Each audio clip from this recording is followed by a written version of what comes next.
Like Vaporwave music, aesthetics, and content? Well, if this is your first time here, click the subscribe button and hit that little bell to stay up to date with me the moment I release new videos.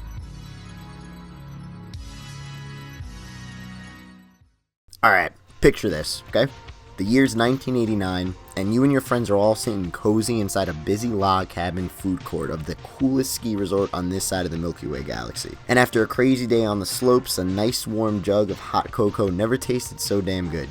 You knock your head back on one of those dusty yet pretty comfy couches in the lobby of the ski resort, you close your eyes and take a nice long sip. Can life get any better?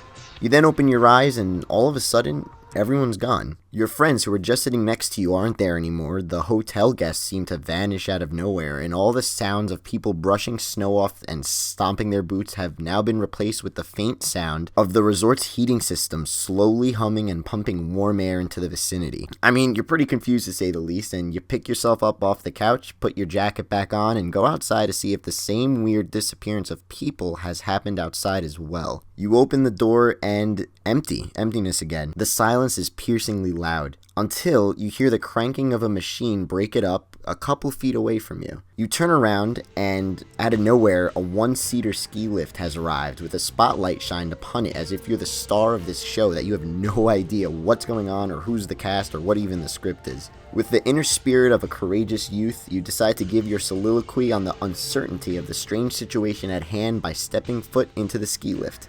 And you begin your journey upwards into the mountain. The sudden disappearance of all these people without any sort of explanation is pretty eerie to say the least, but you seem to slowly forget about it as the vast emptiness and whispering winds of the snowy ascension ironically soothes you. The higher you go, the more you start to recognize that you might have not recognized with all the clutter of outside distractions and noise.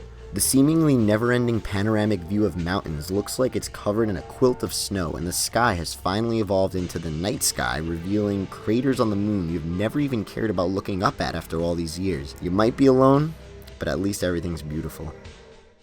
St. Francis by Satin Sheets, formerly known as Sprite 1999, is a well-known and highly praised Vaporwave album released in June of 2017, very shortly after Satin Sheets previously released Maui Mall just a couple weeks earlier. The album is a collection of 12 tracks that come to life with its gummy, fun, and heavy bass lines, chilly and winter vibe synth leads, 80s George Michael Wham sounding drum patterns, and an overall texture that makes you feel as if you're having the greatest snow day of your life. And today, we're going to take a look at the 300 run limited edition clear vinyl pressed of this album by 100% Electronica, a pretty well-known Vaporwave label who has pressed some solid sounding works in the past. I've picked up both their Micro Disney Everybody is Fantastic and Software Digital Dance pressings in the past, and both of them sound great. I saw this drop and missed out on the cassette release of the album and immediately clicked that buy now button.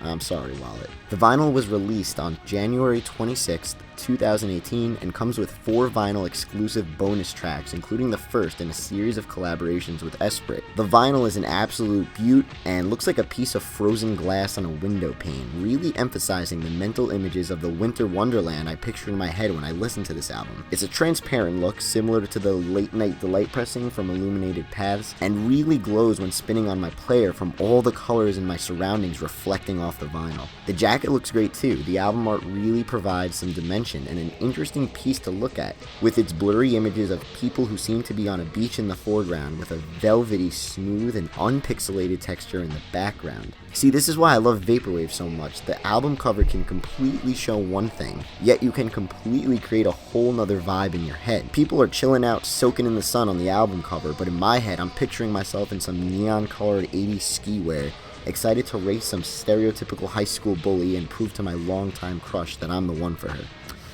Yep, that's Vaporwave. Anyways, in regards to the sound, I'm happy 100% Electronica and Satin Sheets took the time to really emphasize the idea of transcribing the universal sound the track list carries from one song into the next consistently. And just like the album cover where one part of the artwork is pixelated and the other is smooth, the sound the vinyl emits is presented in a similar way. The heavily dense, bouncy, and pseudo-rough bass lines are laid on top of some extremely smooth synth chords that deliver you this PB&J sandwich of Vaporwave deliciousness. And as you're eating that sandwich, the drums really are the plate catching all your crumbs, as its powerful and packed snare hits and jingly hi-hats all pair so beautifully and carry all those other instruments on the album that you would think would abruptly crash into one another. It all works really well. The teamwork of all these contrasting sounds is really hard to go unnoticed with this album, and it's only further emphasized by this heavily production on the vinyl pressing we have here. Songs like Montevideo, Castaway, and Headline, just to name a few, demonstrate this concept of texturizing each instrument differently and present an experience you might not be able to hear on some crappy headphones or laptop speakers. The record itself, I guess like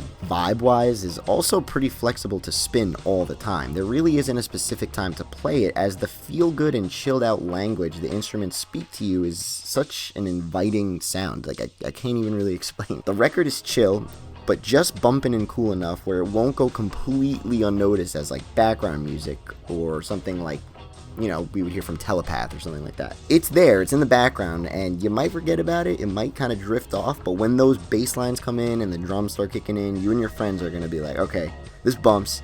And when tracks like Can't You See 2 rev up with its head rock and late night cruising style beats, it's a guaranteed good time. It's really not like I would only spin this thing if I'm studying or on the opposite end drinking with some friends and vibing out. You could really play it all the time. It's an all around friendly listen that bounces through your soul. Best way to describe it. So for those who haven't bought from 100% Electronica or don't even know about the label, I highly recommend you check them out, as I love the pressings they've done in the past that I've bought from them, and I know I'm going to be buying more in the future, so keep bumping out that good stuff. Check out some of my other vinyl reviews if you're into that sort of thing, and let me know what you think about the album or the vinyl pressing if you manage to grab one as well.